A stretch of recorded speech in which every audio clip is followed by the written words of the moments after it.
Sandy Munro is going to be here to talk about the best Tesla ever made, which in my opinion is the Model S. Let me know if you agree in the comment section, and let's find out what Sandy thinks it is and what Tesla should do with it moving forward. And let's get going right now. Welcome to E4 Electric. If you want to see more of our regular conversations with Sandy, plus my Sunday electric car news roundup, click on the subscribe button and the bell notification icon so you don't miss anything moving forward. I was one of the first 3,000 people who purchased a Tesla Model S back in 2012, and I loved it at that time. Lots have changed though, and Tesla is a very different company today, almost a decade later. Before I bring Sandy in, a quick reminder that this video is brought to you by Driven. Finally, there is a company that's taking the training of Tesla drivers seriously. If you're shopping for a Tesla or currently own one, sign up for a private Driven course and let a certified advisor meet with you and provide a personal experience. You will discover features and driving methods you never knew existed. Sign up today using the link in the description of this video. So you now have your own Model S Plaid. It looks like you're having a good time with it, and you know, I've always thought that the Model S has been the flagship car for Tesla, but Tesla doesn't always act that way. Even with the latest refresh, you know, the outside, they didn't even bother with too much. What are your thoughts on a Model S now that you've driven it and pretty much taken it apart now? You know, is this still the best Tesla out there? For me, no, not really. But is it the best Tesla out there for people who are interested in a really fast, the fastest luxury car on the planet? Absolutely. Look, you know, now that I've turned 73, when I was 72, yes, I like to go a lot faster. But now that I'm 73, I have to slow down. So that car would just get me into trouble. But I'm telling you, nothing I've ever driven, ever, and I've driven everything, Porsche, Maserati, Ferrari, Formula Ford cars, all kinds of different cars that go fast, and yet I have never felt anything like what the Plaid has given me. And if I was back in my 40s, and when I was, you know, I didn't care if I didn't have any points left on my license, yes, I would want one, because it's cheaper than anything else that's out there that's allegedly a fast car, and it handles to die for. So I missed the opportunity to go and drive it on the track. And Corey said, well, Sandy was tired. Well, not quite. Sandy was sick as a dog. And I think you were at the last, no, you weren't. You were already gone. So we had that last party, and I don't know what the hell happened. I think it was the kid with the runny nose. Hey, mister, are you Sandy Munro? Can I have your autograph? And I shook his little hand, and I'm going, oh. And I wound up with an unbelievable cold. And so I didn't get a chance to drive it on the track. But here's the deal. Corey, who had a room full of trophies when he was younger, he drove sprint cars, and he brought those trophies here to Munro & Associates, and literally his 12 by 12 cube was filled up, stacked on top of each other, and the cleaning lady said, "Get him out of here." Okay, so Corey's a good driver. He didn't get those trophies for grins and giggles, and I'm telling you, he was working it. When he was going around those curves, I recognized those facial expressions. I saw them in my rearview mirror when I was driving. I'm telling you, he was really working to try and get around that track as quickly as he could, and that thing is fast, and I mean wicked fast. So and it's comfortable. I mean, I'm in the front seat. I love that car. I love the yoke. I love the seats. I loved everything about it. I mean, it's except the back seat. I didn't care for the back seat. I'm not a fan.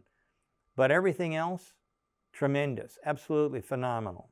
Now, do you think Tesla may be not doing the good service to itself really by kind of, I mean, even Elon said several years ago that they're kind of going to make it for sentimental purposes, but isn't it important to have a flagship car for any manufacturer and definitely for Tesla? And what do you think they should do with the Model S, in the next few years?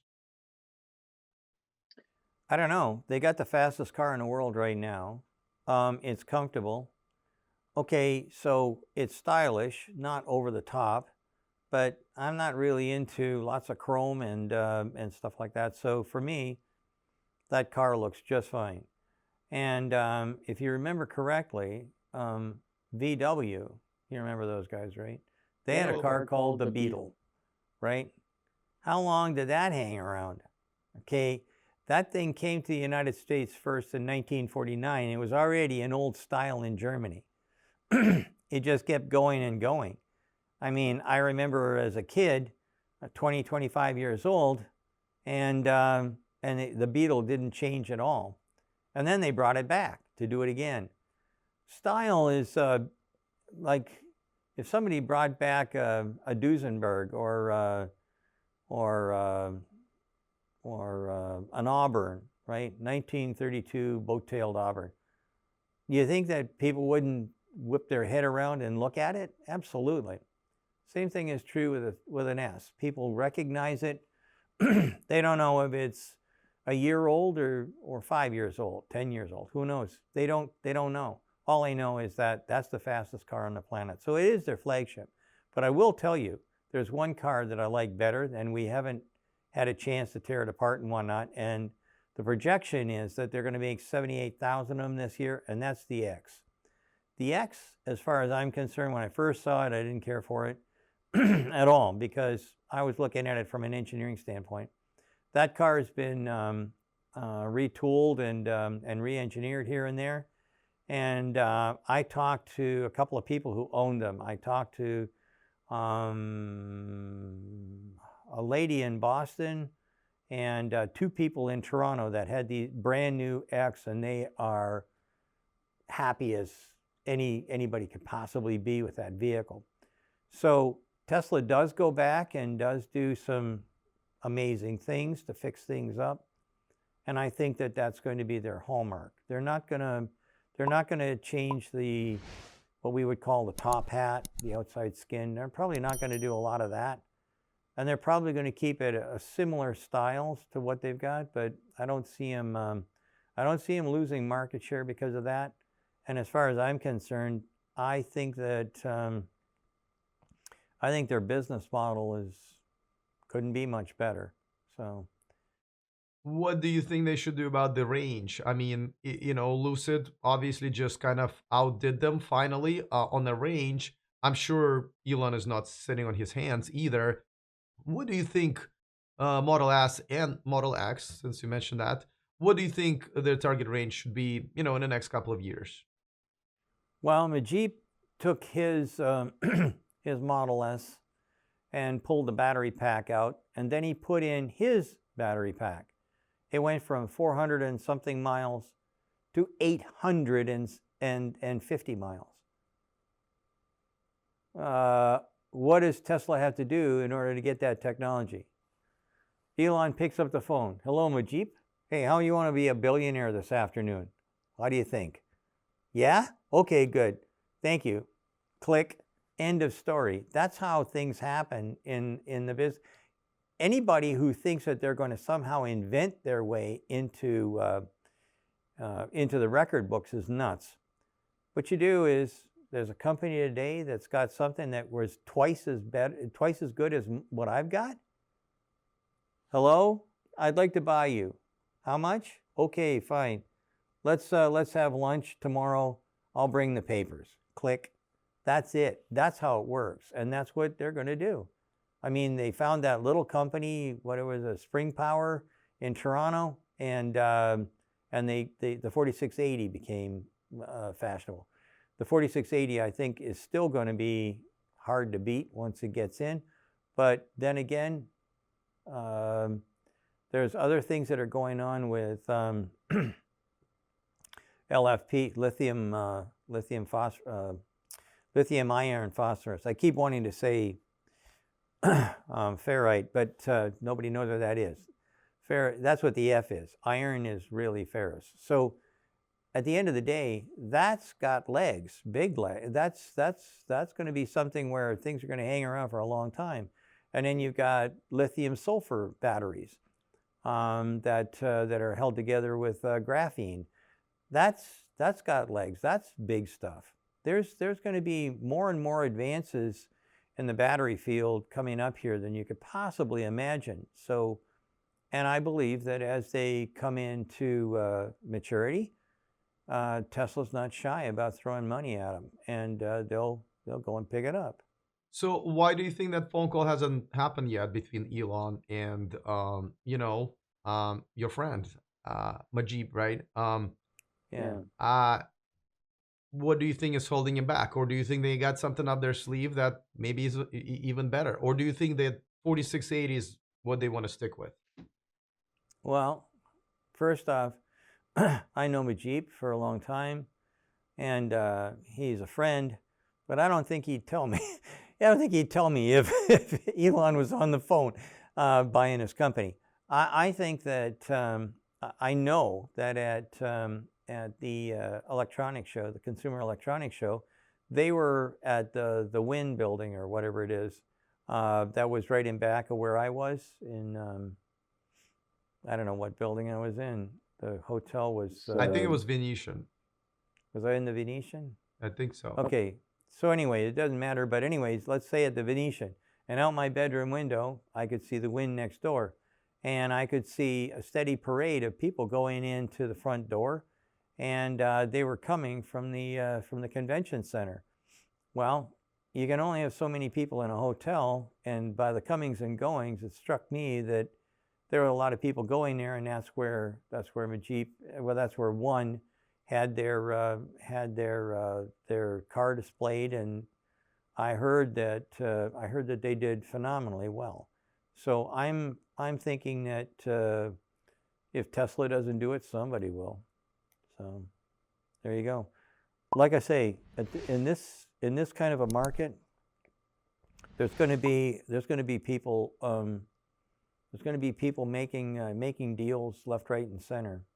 And I believe that this year, you're going to see a lot of them coming to the surface, and they're going to give everybody a run. I think that batteries are the biggest shakeup there is in the EV world. Now, besides the range, if you were to add one thing that you think that the Model S is missing as a flagship sedan, at least for now, for Tesla, what would that be? A new back seat. I really think that they should do something with that back seat. After being in it for quite a while, I can tell you for sure that if I was an executive and I wanted to sit in the back seat and be driven around by a chauffeur, I'd want a better back seat. That would be it. That's the only thing I can think of. It's got plenty of everything else. It's got all of the features and functions and bells and whistles that anybody could possibly want. And but like I say, back seats are sometimes reserved for, kids and car seats.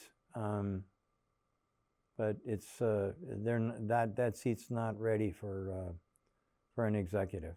What about a head-up display, for example? What? Heads-up display? Yeah, I know what they are. Okay, so we work on other things than cars, and I've worked on plenty of aircraft. Heads-up display is okay. It's not. It wouldn't be my first choice. If you really want to look at it, you can look backwards, and GM had heads-up displays in Pontiacs and in Camaros, and I think it was Camaro and Firebirds, and people turn them on for a little while, but then you spin into the sun and they disappear and things like that. Unless you've got a real good unit like what you'd find in a F-35 or an F-22, then you're really that's just another trick that probably you don't absolutely flat out need. The bells and whistles stuff, like I say, yeah, I could make the glove box turn into a refrigerator or put a microwave in the armrest or something. But really and truly, apart from those kind of things, I think the Model S, from my standpoint, is their flagship and will be for a long, long time. Sandy's going to be back next week, so don't forget to subscribe to this channel, and of course, don't forget to subscribe to his channel. I put a link to it in the description of this video. All right, looking forward to all of your comments. Other than that, see you guys next time, and remember to stay charged.